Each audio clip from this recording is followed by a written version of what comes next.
नमस्कार बच्चों, मैं देवेंद्र सर आज आपको 9th क्लास की साइंस पढ़ाऊंगा। ठीक है, और साइंस में चैप्टर 10 पढ़ाएंगे अपन। और ये फिजिक्स का पोर्शन है, यहाँ से आपकी फिजिक्स स्टार्ट होती है, यानी कि भौतिक विज्ञान स्टार्ट होता है। ठीक है ना। आपकी जो साइंस है वो 3 भागों में बटी हुई है। 3 पोर्शन होते हैं इसके, फिजिक्स, केमिस्ट्री और बायोलॉजी।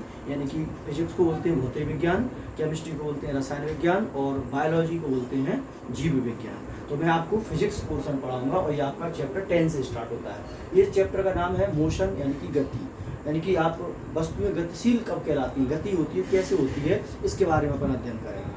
तो इसमें अपन सबसे पहले पढ़ेंगे रेस्ट की अवस्था क्या होती है और मोशन की अवस्था, मतलब विराम अवस्था क्या होती है और गतिक अवस्था क्या होती है। इसको इंग्लिश में बोलते हैं state of rest and state of motion. तो स्टेट ऑफ रेस्ट ये क्या होती है, जब कोई बॉडी अपनी सराउंडिंग बॉडीज के रिस्पेक्ट में अपनी पोजीशन को चेंज करती है, बदलती है, तो उसको हम मोशन की स्टेट में कहते हैं। और जब कोई बॉडी अपनी सराउंडिंग बॉडीज के रिस्पेक्ट में अपनी पोजीशन को चेंज नहीं करती है तो उसको हम रेस्ट की पोजीशन में कहते हैं, यानी विराम की अवस्था में कहते हैं। अच्छा, इसको आप समझिए, ऐसे समझिए जैसे एक क्लास में हम कोई बच्चे पढ़ रहे हैं, 20 बच्चे बैठे हुए हैं और एक टीचर पढ़ा रहा है और बच्चे अपनी अपनी जगह पर बैठे हुए हैं। वो अब कोई हलचल नहीं कर रहे हैं, उठ नहीं रहे, अपनी जगह से चेंज नहीं, अपनी पोजीशन को नहीं बदल रहे, वहाँ जहाँ बैठे वहीं बैठे हैं। और टीचर चल रहा है, घूम रहा है, पूरी क्लास में घूमते हुए पढ़ा रहा है, तो टीचर कहलाएगा किसकी पोजीशन में, मोशन की पोजीशन में, यानी कि स्टेट ऑफ मोशन में। और जो ऑब्जेक्ट हैं, जो बच्चे हैं, वो क्या कहलाएंगे, रेस्ट की पोजीशन में, क्योंकि वो अपनी सराउंडिंग बॉडीज के रिस्पेक्ट में अपनी पोजीशन को चेंज नहीं कर रहे हैं, जबकि टीचर अपनी सराउंडिंग बॉडीज के रिस्पेक्ट में अपनी पोजीशन को बदल रहा है। तो उसको हम बोलेंगे, टीचर को बोलेंगे स्टेट ऑफ मोशन और ऑब्जेक्ट और जो बच्चे हैं उनको बोलेंगे स्टेट ऑफ रेस्ट। यानी कि जो टीचर है वो गतिक अवस्था में कहलाएगा और बच्चे हैं वो विराम अवस्था में कहलाएंगे। अच्छा, अब इसकी बात पढ़ते हैं अपन, डिस्टेंस क्या होती है और डिस्प्लेसमेंट क्या होता है। यानी डिस्टेंस को बोलते हैं हिंदी में दूरी और डिस्प्लेसमेंट को बोलते हैं हम विस्थापन।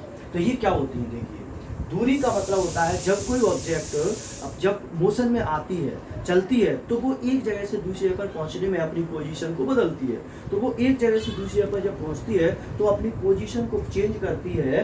तो उस किस रास्ते से वो उस एक जगह से दूसरी जगह पर पहुंची है, ये फर्स्ट पोजीशन से सेकंड पोजीशन पर पहुंचती है, तो कौन से रास्ता को फॉलो करते हुए पहुंची है, उस रास्ते की लेंथ को अपन क्या बोलते हैं, डिस्टेंस कहते हैं, यानी कि दूरी कहते हैं। यानी कोई वस्तु जब अपनी एक अवस्था से दूसरी अवस्था में पहुंचती है तो वो किस रास्ते से पहुंचे, उस रास्ते की लंबाई को दूरी कहते हैं।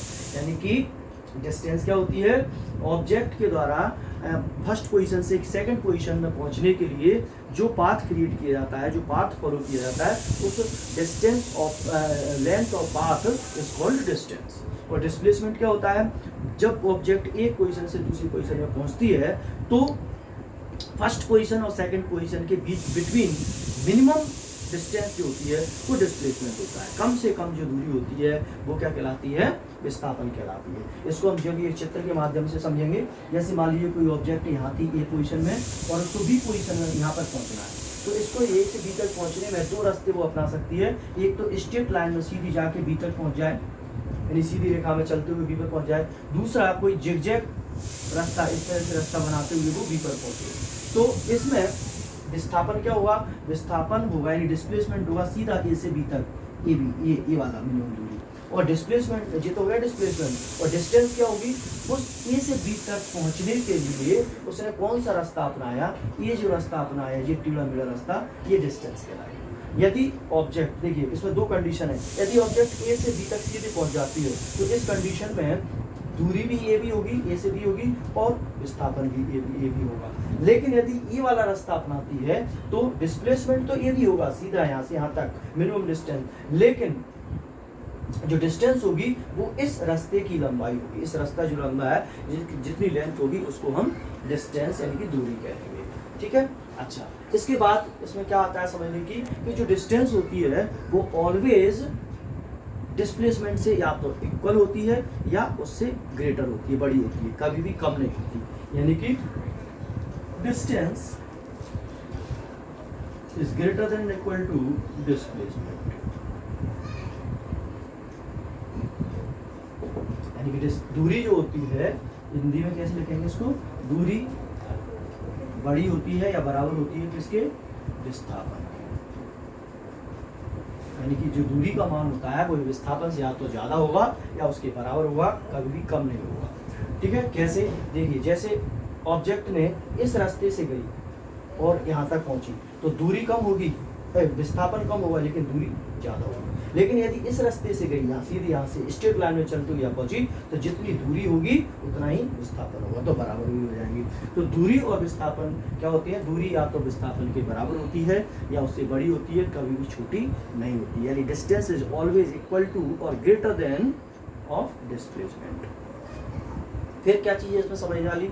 नेक्स्ट पॉइंट इसका समझने वाला ये है इन दोनों में कि जो डिस्टेंस होती है वो ऑलवेज कैसी होती है? स्केलर क्वांटिटी होती है, और डिस्प्लेसमेंट जो होता है वो वेक्टर क्वांटिटी होती है। यानी कि दूरी हिंदी में क्या बोलते हैं? दूरी अदिश राशि होती है और विस्थापन सदिश राशि होता है। दूरी अदिश का मतलब होता है कि ऐसी राशियाँ जिनमें केवल वैल्यू होती है, मैग्नीट्यूड होता है, मान होता है, जिनका दिशा नहीं होती, डायरेक्शन नहीं होती, उनको तो अपन अदिश राशियाँ बोलते हैं। और जिनमें मान और दिशा दोनों होते हैं, मतलब value, magnitude and direction both होते हैं, उनको अपन सदिश राशियाँ यानी कि वेक्टर क्वांटिटीज कहते हैं। तो इनमें से डिस्टेंस जो होती है वो स्केलर है यानी कि अदिश है, और डिस्प्लेसमेंट वेक्टर यानी कि सदिश है।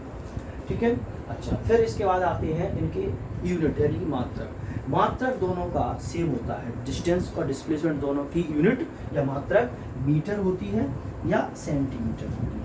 मतलब हम दूरी और विस्थापन दोनों को या तो मीटर में नाप सकते हैं या सेंटीमीटर में नाप सकते हैं।